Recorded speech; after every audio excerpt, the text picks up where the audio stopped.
할렐루야, 좋으신 하나님을 찬양합니다. 본문 말씀 시편 49편 16절에서 20절입니다. 사람이 치부하여 그 집 영광이 더할 때에 너는 두려워 말지어다. 저가 죽음에 가져가는 것이 없고 그 영광이 저를 따라 내려가지 못함이로다.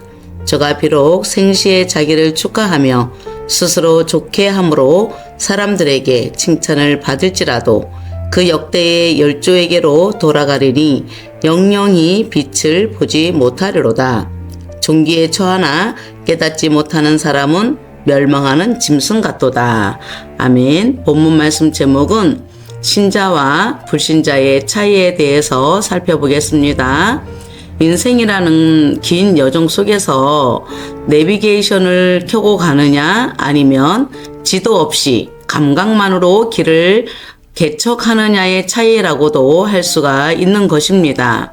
신자는 일어나는 모든 사건 속에 의미와 섭리가 있다고 믿고 있습니다. 우연처럼 보이는 일도 큰 계획의 일부로 받아들이는 경향이 있죠. 즉, 삶은 풀어야 할 숙제라기보다 발견해야 할 메시지라고 본다면 불신자는 사건을 인과관계와 확률의 관점에서 보고 삶의 주도권이 전적으로 자신이나 환경에 있다고 보기 때문에 논리적이고 실증적인 해결책을 찾는 데 집중을 합니다. 삶은 스스로 가치를 부여해 나가는 개척의 대상인 것입니다. 어떻게, 왜의 관점에서 보면 인생을 살아가는 어떻게는 인간이 하나님께 드리는 응답의 방식이고 왜는 하나님이 인간에게 건네시는 사랑의 이유라고 할 수 있습니다. 하나님 편에서 말씀을 깨닫고 이해한다는 관점에서 내려본다면 그것은 단순한 지식의 습득이 아니라 존재의 변화라고 할 수가 있습니다. 진정한 깨달음은 무엇일까요? 머리에서 가슴을 걸쳐서 발끝까지 내려가는 과정이라고 할 수가 있습니다. 하나님 편에서의 깨달음이란 내 생각의 감옥을 깨고 나와서 그분의 광활한 그 설계도 속으로 편입되는 영적 로그인이라고 할 수가 있겠죠. 하나님 편에서 말씀을 이해했다라고 하는 증거는 그 말씀이 나의 선택을 바꾸기 시작할 때 나타나게 되는 것입니다. 말씀이 단순한 테스트가 아니라 내 삶을 움직이는 운영체제가 되는 상태로서 진행형 동사임을 행동을 어떻게 하느냐, 왜 그런 행동을 하느냐의 차이라고 할 수가 있겠죠.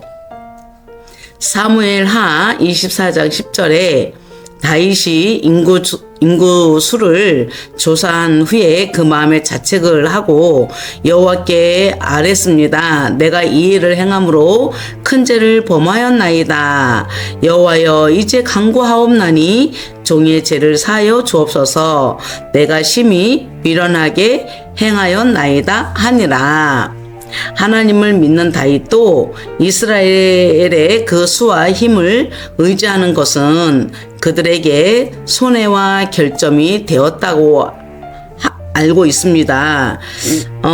저는 지금까지 살아오면서 보게 되면 아무리 훌륭한 공부를 했어도 성령의 능력이 부족하다면 그러한 것들을 하나님의 앞에서 우리에게 아무 쓸모가 없을 것이며 자신의 죄를 깨닫는 다윗과 같이 회개할 수 있는 기회가 있다는 것은 새로운 능력에 하나님께 자신을 맡기게 되는 것이죠. 열왕기상 3장 14절에도 네가 만일 내 아비 다윗의 행함같이 내 길로 행하며 내 법도와 명령을 지키면 내가 또 내 날을 길게 하리라. 하나님께서 다윗과 행함같이 내 길로 행하면 이렇게 내 날을 길게 하리라 그랬어요. 거기에는 반드시 조건이 붙습니다. 내 법도와 명령을 지키게 되면이라고 이야기를 하고 계시죠. 시편 53편 1절에 어리석은 자는 그 마음에 이르기를 하나님이 없다 하도다. 저희는 부패하며 가증한 악을 행하며 선을 행하는 자가 없도다. 이렇게 어리석은 자는 하나님이 없다라고 얘기해요. 그러니 부패가 돼도 가증한 악을 행해도 자신이 잘 모르는 거죠. 고린도후서 1장 12절에 우리가 세상에서 특별히 너희에게 대하여 하나님의 거룩함과 진실함으로써 하되 육체의 지혜로 하지 아니하고 하나님의 은혜로 행함으로 우리 양심에 증거하는 바니 이것이 우리의 자랑이라. 양심이라는 것은 율법이 있기 전에 양심이라는 것이 있었죠. 자신의 진실성을 나타내는 자랑을 말하는 거예요. 순수하게 진실성을 가진 사람은 자신을 둘러댈 만한 꾸밈이 있는 것도 아니고 있는 그대로의 진실을 말하면 되는 것이죠. 이래서 사람은 자기 방어 기제를 많이 사용할수록 그 사람의 어떤 신뢰성이 떨어지게 되는 겁니다. 본문 말씀 시편 49편 16절에 사람이 치부하여 그 집 영광이 더할 때에 너는 두려워 말지어다. 사람이 부자로 산다고 그 집이 더욱 부해진다고 그것을 부러워하는 것이 아니고 하나님을 경외하라. 본질적으로 돌아가라. 그러니 너는 본질을 알게 되면 두려워하지 않을 것이다 라는 것이죠. 말라기 4장 2절에 내 이름을 경외하는 너희에게는 의로운 해가 떠올라서 치료하는 강선을 바라리니 너희가 나가서 외양간에서 나온 송아지같이 뛰리라. 아멘. 성경에서 우리 삼위일체 하나님에 대해서 우리가 이야기를 하지 않습니까? 성부는 우리가 이제 그 태양을 비유로 한다면 성부는 빛의 근원이 되는 것이고요. 성자는 세상에 비춰진 참 빛을 이야기하는 거겠죠. 성령은 우리 마음을 밝히는 조명을 하는 거예요.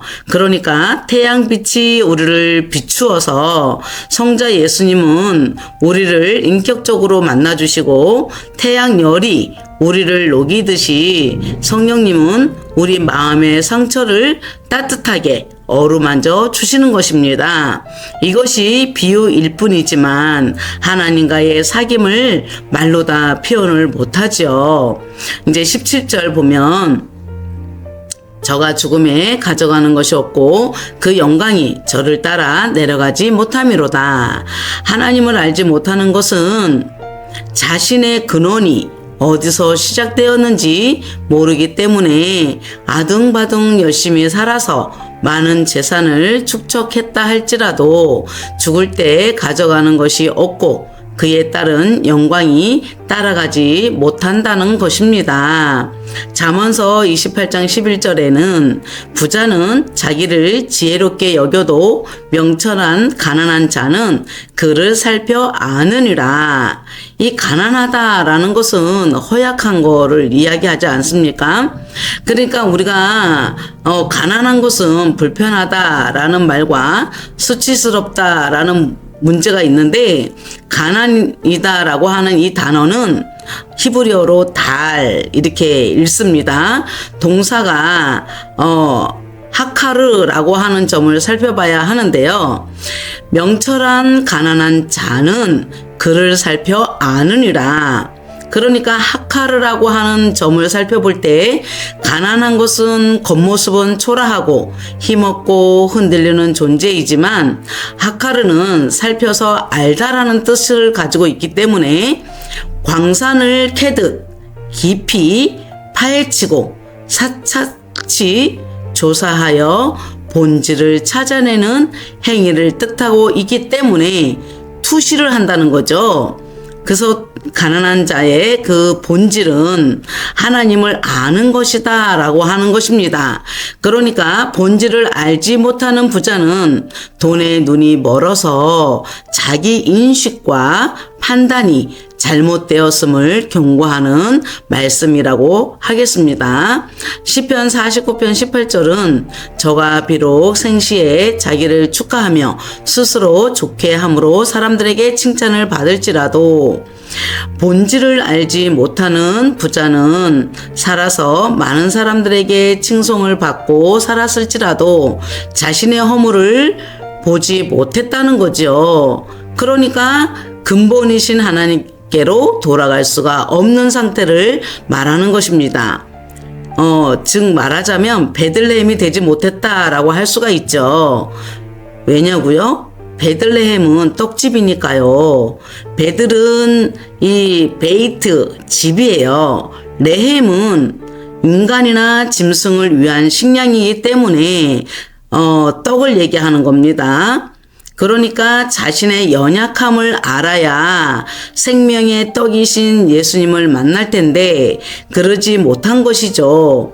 19절에는 그 역대의 열조에게로 돌아가리니 영영이 빛을 보지 못하리로다. 모든 사람은 인간 역사 속에 죽음의 흐름에 다 속해 있는 거잖아요. 위대한 사람도 부유한 사람도 결국은 같은 길로 간다라고 하는 이 말씀인데 영영이 빛을 보지 못하리로다 라고 되어 있으니 하나님과 단절이 되어 있음을 나타내는 겁니다. 생명의 빛인 하나님의 임재와 구원의 상태가 아니기 때문에 영적 어둠에 들어간다 라고 하는 것입니다. 운명을 말하는 것이 아니고 하나님 없는 재물을 의지하는 자들은 빛을 보지 못한다 이 말이에요. 그래서 15절에 하나님이 나를 영접해 주셔야 내 영혼을 음부의 권세에서 구원해 주신다라고 하는 것이죠. 시편 49편 20절입니다. 종기에 처하나 깨닫지 못하는 사람은 멸망하는 짐승 같도다.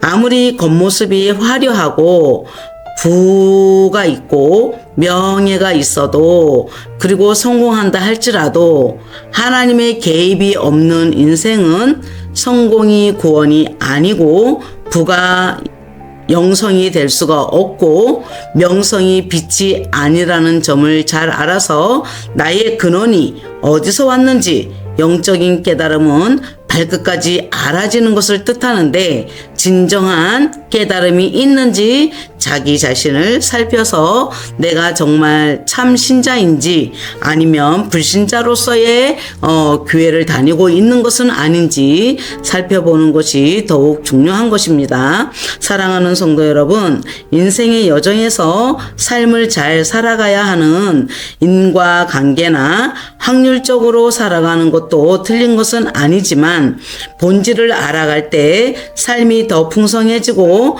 평안 가운데 인도하시는 하나님의 보호하심을 경험하세요. 아멘.